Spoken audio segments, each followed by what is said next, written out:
Este conteúdo é dirigido para agricultores e profissionais do setor agrícola.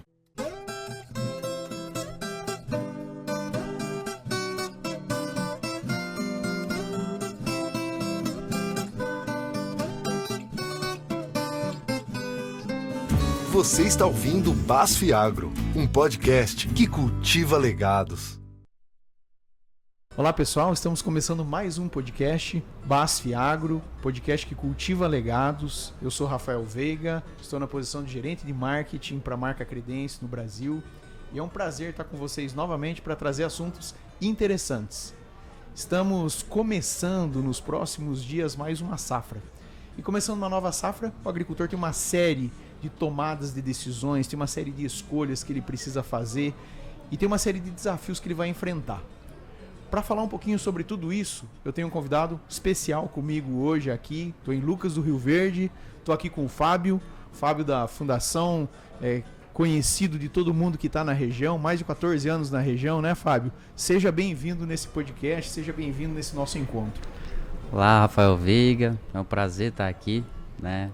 Como você bem disse, há 14 anos já de Mato Grosso, há 14 anos na Fundação Rio Verde, sempre buscando aí levar informação para o produtor, e a BASF é sempre uma grande parceira nesse sentido, né? Então é um prazer enorme estar aqui com vocês hoje.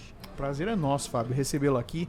14 safras, 14 anos, pelo menos 28 safras, né? 2 por ano, então quanto aprendizado, quanta coisa bacana que você tem para compartilhar conosco. Fábio, estamos aqui em Lucas hoje, para quem está nos ouvindo. Estamos começando agora mais um ciclo. Eu adoro a agricultura porque a agricultura é feita de ciclos. A gente planta, colhe, vê o resultado. O que deu certo a gente aprende e traz para a vida. O que deu errado vira um aprendizado. A gente vai em busca de corrigir esses problemas. E para o agricultor não é diferente, né? Esse ciclo ele começa, ele termina, é sempre com emoção. E pensando nesse ano, nessa safra que a gente está iniciando agora, nesses desafios de implementar uma cultura no campo, implementar a soja no campo, garantir que ela esteja bem implementada para o resultado ser legal lá na frente. Na tua opinião, assim, Fábio, quais são os principais desafios que o agricultor enfrenta agora, planejando e pensando na execução do plantio? Bom, a execução do plantio é sempre um momento tenso, né? Na verdade é um momento tenso onde você se define tudo o que vai acontecer na frente, né? Então é a primeira operação que a gente vai para o campo. Tá, vamos considerar que a gente tem os processos de dessecação, de correção de solo. Dessecação é muito importante, né? A gente tem tido dificuldades tremendas com pé de galinha, por exemplo. Então, entrar com um plantio no limpo é sempre muito mais vantajoso, né? E pensando na nossa operação de plantio, é aquele momento que parece uma guerra dentro da propriedade, né? Para quem conhece, às vezes a gente planta no pó, às vezes planta com muita umidade. O talhão que a gente selecionou um material para plantar não choveu lá, você muda para outro talhão. E esse momento é que a gente precisa tomar muito cuidado com aquilo que a gente planejou, né? Para não cometer erros de posicionamentos, pensando aí nos materiais de soja, por exemplo, né? Então tem determinados talhões com problemas de nematóide. Então você precisa corrigir isso num curto espaço de tempo e ser assertivo nisso, né? Então é um momento que é tudo muito rápido e as coisas precisam estar muito bem organizadas, né? Para que você consiga num curto espaço de tempo mover a sua operação para realizar um plantio bem feito, que é o crucial, né? A gente costuma dizer aqui na Fundação Rio Verde que a única coisa que a gente não volta é o tempo, né? E aí a gente entra em janela de plantio, por exemplo, né? Então todo mundo busca fazer uma implantação dentro da janela perfeita, né? Para obter resultados lá na frente, né? Então todo esse planejamento ajuda muito a chegar nesse ponto e executar com maestria, né? Para a gente colher bons frutos lá na frente, né? Perfeito, Fábio. Nossa, você trouxe uma série de pontos aqui que a gente poderia ficar horas falando, explorando, né? Mas eu queria começar até tentando trazer essa cronologia, né? Então teve o planejamento do agricultor, que esse é um ponto super importante. Você trouxe uma coisa que é muito legal. Ele faz um plano, o plano A, mas às vezes vai mudar, no meio do jogo vai mudar tudo, né? Como você falou, ele começou, já tem o material escolhido, vai plantar naquele determinado talhão, não choveu. aquele talhão tem nematóides, ele comprou um material que tem resistência a nematóide. Como não choveu lá, ele vai ter que colocar esse material por ciclo, porque ele está pensando na segunda safra já também, ele vai ter que colocar em outro talhão.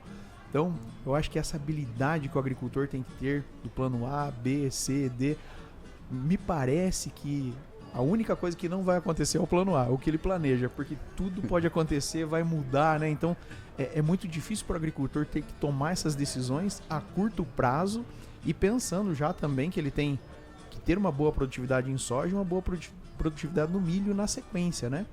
Como é que você vê, Fábio, esse planejamento e a escolha das cultivares, do ciclo das cultivares, pensando na safrinha, seja de milho e algodão? Né? Como ele pode se planejar para ser o mais eficiente possível, escolhendo materiais que encaixe plantio e colheita, safra e segunda safra, seja milho ou seja algodão? Esse ponto tudo determina a largada do plantio, né? Quando a gente começa o plantio, né? Aquele time. E pensando aí na janela de milho, a gente tem um pouco mais de flexibilidade na nossa região em termos de janela, né? Então, pensando na safrinha, os nossos materiais hoje são praticamente todos em ciclo aí 8.0, 8.1, 8.2. Vamos colocar aí 110 dias de média de ciclo, né?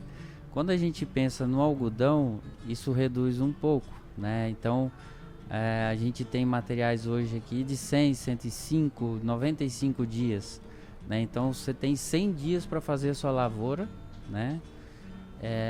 Pensando já na cultura da segunda safra, né? A gente até parou de falar safrinha, né, Rafael? Não existe mais safrinha, né? Então, assim como você, a gente está há muito tempo aqui. No passado a gente falava em safrinha, hoje a gente fala em segunda safra, né? E essa segunda safra, ela também é muito importante dentro do nosso ciclo produtivo, né? Então a gente tem 2 safras dentro de um ano e essa escolha de ciclo do material, ela tem que encaixar muito bem com o planejamento do agricultor, né? Então a gente viu aí na última safra, aqui no Mato Grosso, um atraso no início das chuvas, isso gerou um atraso na colheita dessa soja. Então a gente teve milhos plantados um pouco fora de janela, algodão também excedeu um pouco a janela de plantio, mas a gente tem tido aí boas chuvas, né? Tivemos boas chuvas, né? Então isso acaba que tem ajudado bastante o produtor, né? Então, mas esse planejamento ele é crucial. O Fábio, outra coisa que é crucial também, estou pegando a tua resposta lá atrás, e eu acho que é um problema, um baita de um desafio, os agricultores enfrentam isso todos os anos, e eu acho que quanto maior esse agricultor, mais desafiador é. Tô falando o seguinte, na minha cabeça existe uma guerra em toda a propriedade, uma guerra do técnico e do operacional. Hoje, o trabalho que a Fundação faz aqui na região, o número de dados, resultados de pesquisas próprias internas, né, para atender todo esse público que está em volta da Fundação, que depende dos dados da Fundação, uma riqueza muito grande de dados, de informação. Então a informação ele tem, mas muitas vezes ele tem que tomar a decisão. E a parte técnica agora? A velocidade do plantio, a tomada de decisão, e aí a gente começou a falar do plantio no limpo. Aqui a gente vem de um histórico, né, no Mato Grosso, o pessoal que está nos acompanhando que não é daqui, normalmente vai cortar a chuva em abril, maio, junho a gente já está sem chuva, julho está sem chuva. Então vem de um período longo sem chuva, precisa fazer uma dessecação para começar o plantio de soja, mas essa dessecação, na hora que o produtor precisa fazer, ele tem que pensar, se eu vou dessecar ou vou começar a plantar, porque a janela é curta. Então, como é que você vê essa tomada de decisão? Choveu, e agora? Desseco ou planto? Ou na minha área, como é que eu vou fazer? Tem alguma ferramenta que ele poderia usar para tentar deixar esse solo mais no limpo e receber a safra que está entrando e começar certinho, como a gente vem falando aqui? Bom, a gente tem visto aqui na região o aumento do uso de aplicações localizadas na dessecação, né? Os sistemas de aplicação localizadas têm trazido economia, praticidade, ganho operacional, né? E essa dessecação, ela é crucial. Só que a nossa janela ali entre fazer dessecação e plantar, ela é muito curta, né? E como a gente está num período muito seco, muitas vezes a nossa planta daninha lá no campo, ela também não está em condições fisiológicas de receber uma aplicação de fungicida para eliminar ela, né? Então esse time, ele é muito curto, né? E aí quando a gente pensa nesse time curto, a gente tem mais ferramentas que têm aumentado o uso na nossa região. Por exemplo, o uso de pré-emergente, né, Rafael? Isso está muito claro para a gente. A adoção aqui no Mato Grosso do pré-emergente, bem feito, bem aplicado, bem posicionado de acordo com o histórico de erva do talhão, tem aumentado bastante, né? Então isso tem trazido muitos benefícios, né? É claro que a gente passou a usar muito pré-emergente em virtude das nossas dificuldades de controle de pé de galinha e vassourinha de botão, por exemplo, que são as duas principais ervas daninhas hoje que a gente convive no nosso sistema produtivo, né?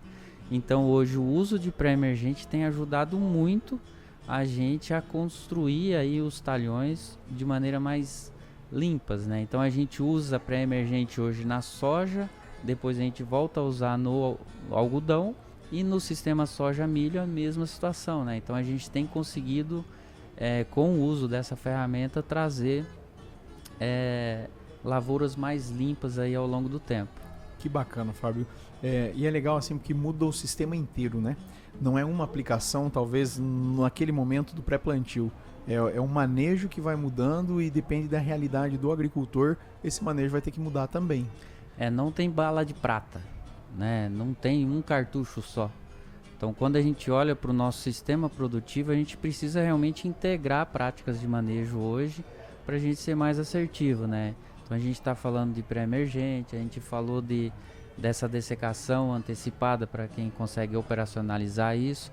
Então a gente tem integrado biotecnologias também de resistências a alguns ativos, né? Isso também tem ajudado, né? Então toda essa integração de práticas agronômicas tem nos ajudado, e a gente utilizar isso no dia a dia tem trazido mais tranquilidade para o produtor, né? Então acho que o foco principal é ter tranquilidade ao final da colheita, né? Além de colher bem, estar tranquilo e satisfeito com aquilo que foi planejado e executado, né? Bacana, Fábio. Você trouxe um ponto importante assim, que não tem bala de prata.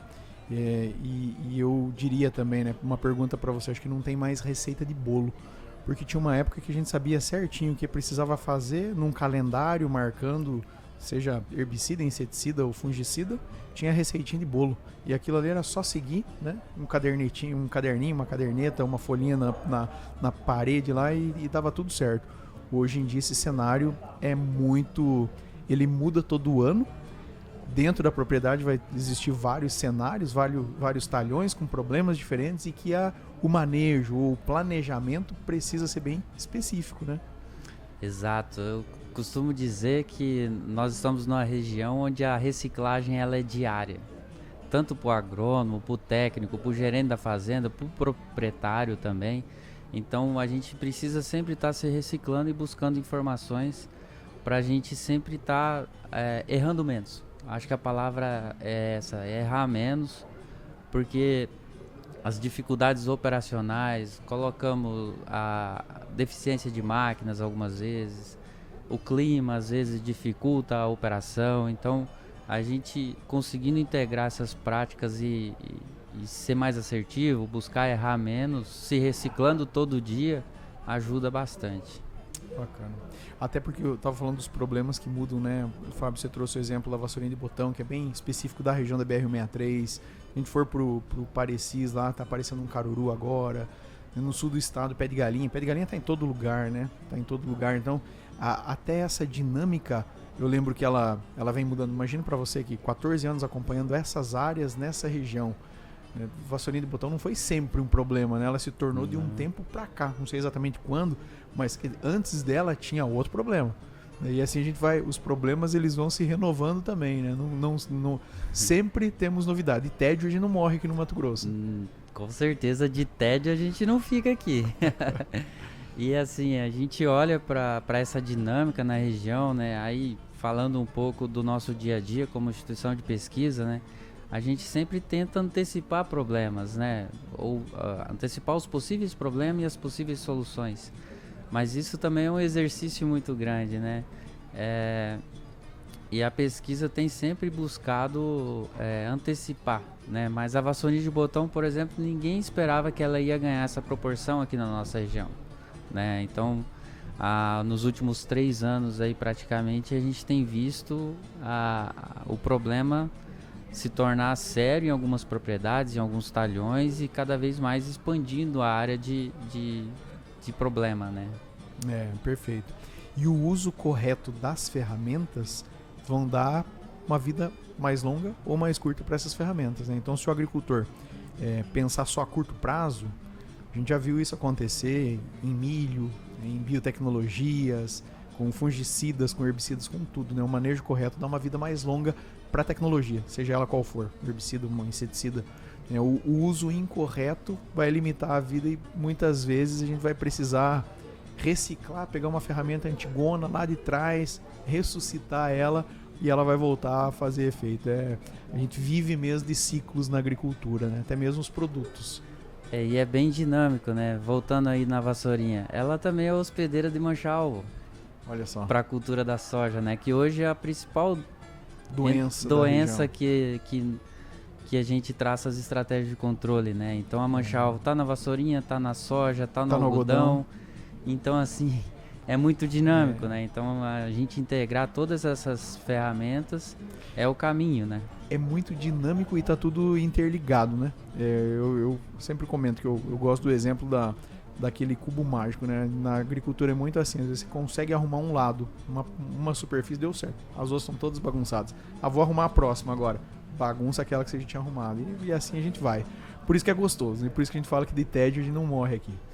Fábio, uma outra pergunta aqui, agora falando mais da parte operacional e pensando na semeadura, né? A gente fala muito dos 4 S's dentro da base, a gente usa muito os 4 S's nesse processo de semeadura, né? É a semente, é o solo, é a semeadora e é o semeador, o operador que vai estar lá em cima dela. Como é que você vê aí, mais uma vez, trazendo aquela guerra do operacional e técnico, né?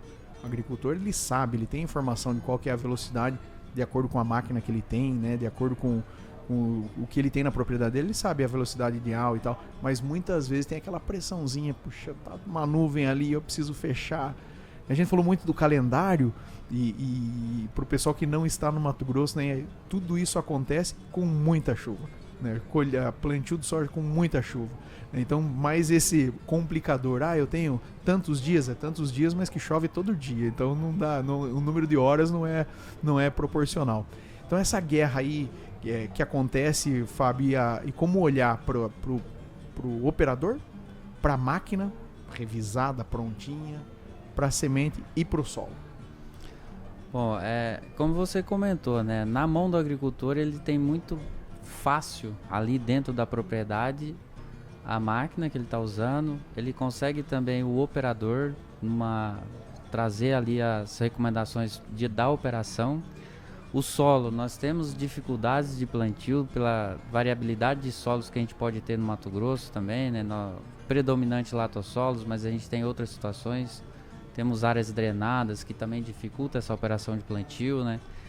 E aí a gente volta no ponto da semente, né? Que aí eu costumo dizer que é crucial, né? Até hoje eu nunca vi uma lavoura começar errado e terminar certo. Então semente é o ponto chave da implantação da lavoura, né? E contar com semente de qualidade, Rafael, é algo que hoje muitos produtores viram valor nisso. Então você ter uma boa semente, um bom fornecedor, né? A gente não está falando aqui da variedade A, B ou C, a gente está falando da semente em si, né? Então você ter esse fornecedor que te entrega qualidade, pensando em germinação e vigor da semente, você já larga na frente com uma lavoura muito bem implantada, né? Então depois você vai correr atrás das outras operações, né? Mas o plantio, a implantação da lavoura é crucial, né? Às vezes você consegue corrigir germinação, a gente corrige, regrinha de 3, agrônomo, todo mundo adora uma regra de 3, mas muitas vezes se você olha para vigor a gente tem tido problemas, tá? E até mesmo quando a gente corrige germinação no plantio, muitas vezes você tem falhas no plantio, você tem pontos onde a lavoura não ficou bem instalada, né? E tudo isso vai se somando e lá na frente você vê que isso reduz o potencial da sua lavoura, né? Então quando a gente tem adversidades também no plantio, ali, por exemplo, veranicos no início do plantio, plantei no pó, um exemplo do Mato Grosso, choveu e depois fica alguns dias sem chover nos plantios do cedo, é onde você vê toda essa diferença, né? Então a gente está numa região que chove muito bem, como você bem disse, mas a gente tem observado que esse plantio, essa qualidade da semente, ela é crucial dentro da operação, né? Então muitas vezes a gente quer economizar em algumas coisas, por exemplo, semente, mas eu costumo dizer que semente é o coração da operação, né? Então precisa realmente começar bem feito, com qualidade, e aí uma semente certificada, por exemplo, tem trazido bastante segurança para essa operação, né? É um excelente ponto que você trouxe, Fábio, eu concordo plenamente com você. E é legal a gente olha assim, né? A escolha da semente, para mim, e eu trabalho muito tempo com sementes na minha vida, sou apaixonado por isso. Eu vejo que existe um sentimento também do agricultor. Eu vejo que a proteção de cultivos ele é mais racional, né? Ele olha dado, ele é mais racional. Quando está falando em sementes, eu acho que entra um pouquinho da emoção aí também. Não sei se você já observou, Fábio, aqui no Mato Grosso existem várias propriedades que tem um departamento de compra. O produtor ele não se envolve, ele tem um comprador para isso. Mas quando chega em semente ele fala, eu quero estar junto. Então no fungicida ele não está nem um pouco preocupado, no herbicida ele não está nem um pouco preocupado, ele confia, né? O comprador está fazendo o melhor papel, a função dele é comprar bem. Mas quando chega na semente ele fala, eu quero estar junto, né? E não é uma desconfiança, acho que tem um sentimento envolvido. A gente vê na participação dos dias de campo, nas feiras, no Show Safra, que é um sucesso, né, há muito tempo, né? O que chama o agricultor? O que ele quer ver lá? Ele pode ter uma estrutura linda, ele vai lá no campo para ver a variedade, ele quer ver a variedade, né? Então é muito bacana essa importância que tem a semente, mas ao mesmo tempo, né, Fábio, num ano como esse, que as margens por parte do agricultor elas estão meio achatadas, ele precisa fazer muita conta, o custo está alto, a commodity não está lá em cima como a gente esperava que tivesse. Então ele corre o risco de pensar assim, não, como eu estou pressionado com relação à margem, vou salvar uma sementinha aqui, pode, anexo 33, não tem nada errado, ele pode fazer isso, né? Mas assim, eu vejo que existe um risco, né? Existe um risco. A multiplicação de sementes, o sementeiro melhorou muito, né, dos últimos anos para cá, e entrega uma semente de muita qualidade. Eu acho que um pouco com relação a isso que você está falando, dessa escolha. Vou comprar, não vou economizar aqui, vou investir porque vou ter resultado. É mais ou menos por aí, né? Sim, bem como você comentou, assim, o produtor ele tem o direito de fazer sua semente, mas se for fazer, invista para fazer isso. Faça melhor ou igual as sementeiras conseguem entregar, né? Então, assim, quando você não tenha toda essa expertise para fazer semente, porque não é tão simples assim. Semente não é fácil de fazer. Se fosse simples, não existisse mercado. Exato. Então, a gente vê muito claro, assim, nós temos um laboratório de sementes, por exemplo, onde a demanda por análise de semente, nessa época do ano, próximo ao plantio, ela é altíssima, né? E a gente vê que cada vez mais o produtor ele quer realmente certificar que aquela semente tem a qualidade que a lavoura dele merece, né? Perfeito. E como você comentou, né? O produtor adora estar junto nessa tomada de decisão, né? Porque ele sabe que o sucesso da lavoura dele começa naquele ponto, né? Do plantio. Então, a semente, repetindo, não é fácil de fazer, mas tem sido feito com muita qualidade por pessoas especializadas, por empresas especializadas para isso, né? Então, a gente contar com bons fornecedores de semente é um ponto crucial. A gente tem alguns grandes grupos aqui que não abrem mão do fornecedor de semente, né? Então o fornecedor consegue entregar aquilo que ele espera dentro do planejamento dele, da expectativa dele, e simplesmente não se abre mão desse fornecedor, em virtude da qualidade que é entregue, né? Então, gostaríamos que todos os produtores tivessem esse cuidado, né? Com a qualidade da semente que está indo para o campo, né? A gente está falando de soja pela proximidade do plantio, mas isso a gente pode levar para todas as culturas, né? Então, essa dinâmica aí, pelo time, pela correria que é do plantio, você ter essa qualidade te traz, costumo dizer, uma tranquilidade muito grande, né? Porque você começou certo, né? Então, isso lá na frente você vai ver que vai te dar um retorno. Você começou certo e está respaldado. Ninguém quer que aconteça, né? Mas se acontecer algum problema, né? Você tá respaldado, você pode levantar a mão e dizer, ó, não nasceu, não tá legal. Fiz uma análise lá na fundação e tá aqui o resultado. E agora? Né? Agora, se a tua semente mesmo você fez, como é que, né? Como é que fica? Vamos dizer assim, você vai culpar quem? Vai culpar quem? Eu mesmo?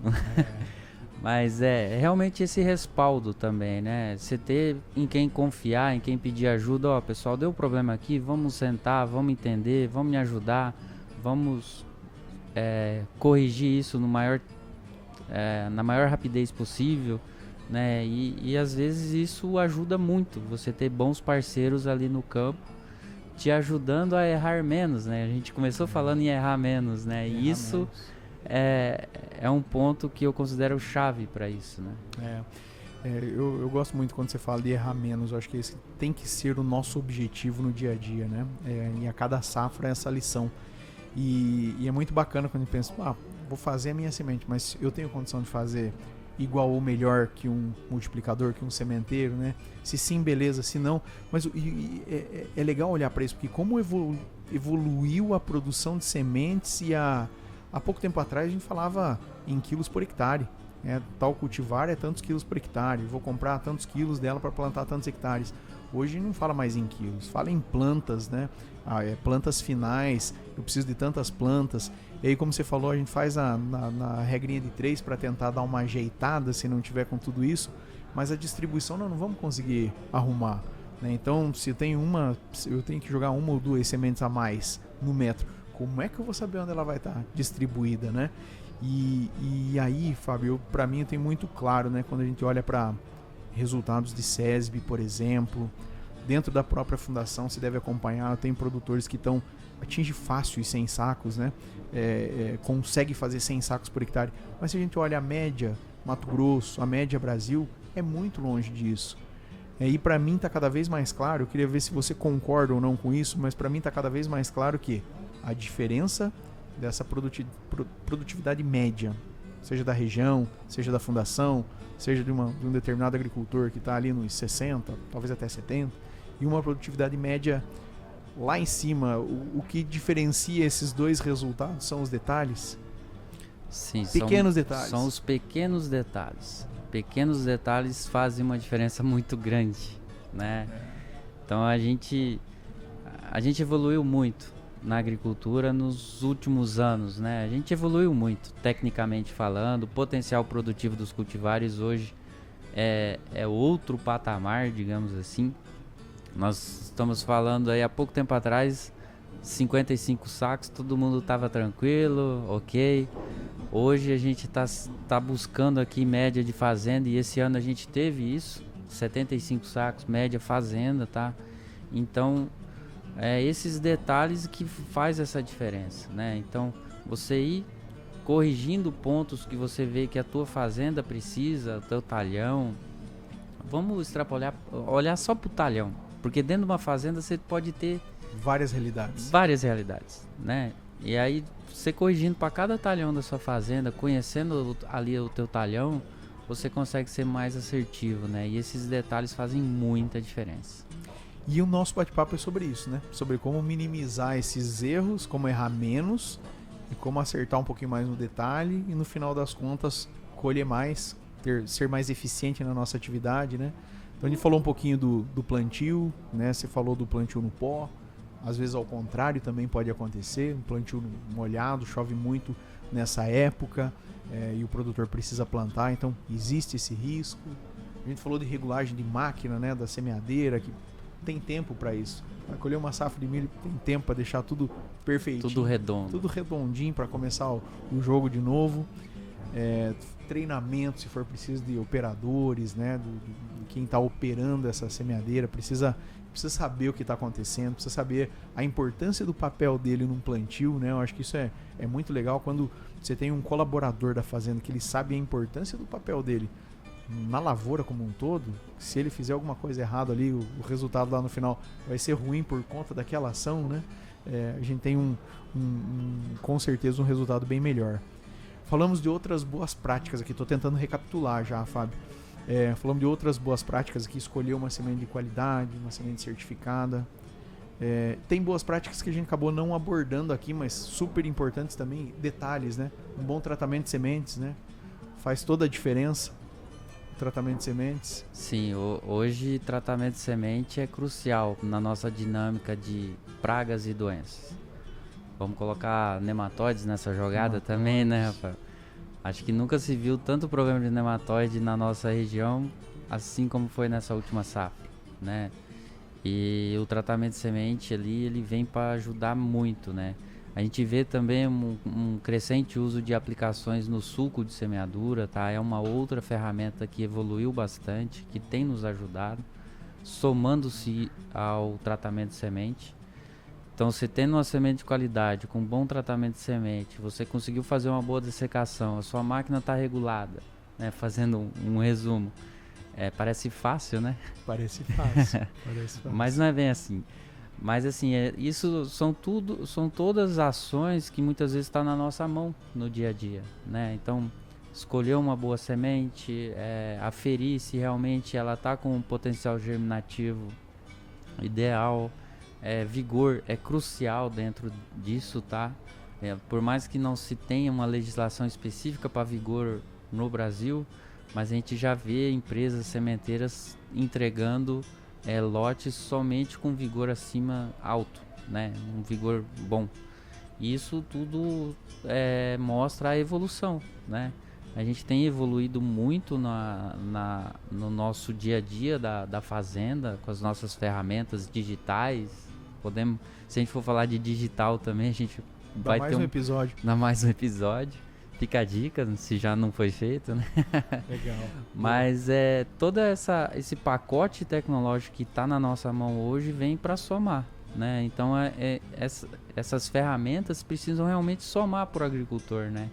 E é o que ele precisa no dia a dia, né? Ter ferramentas, ter pessoas, ter empresas parceiras, estar junto no campo para lá no final a gente colher bem, né? Se o produtor colhe bem, a região toda vai bem, prospera, né? Então isso é muito claro na nossa região agrícola, né? Então a gente juntar forças, discutir resultados, olhar muitas vezes fora da caixa também, ser criativo, isso ajuda bastante. Legal, Fábio. Sementes e essas outras boas práticas, né, que a gente falou tanto aqui, não é gasto, é investimento e vai ter um retorno, né? Então mesmo num ano como esse vai valer a pena.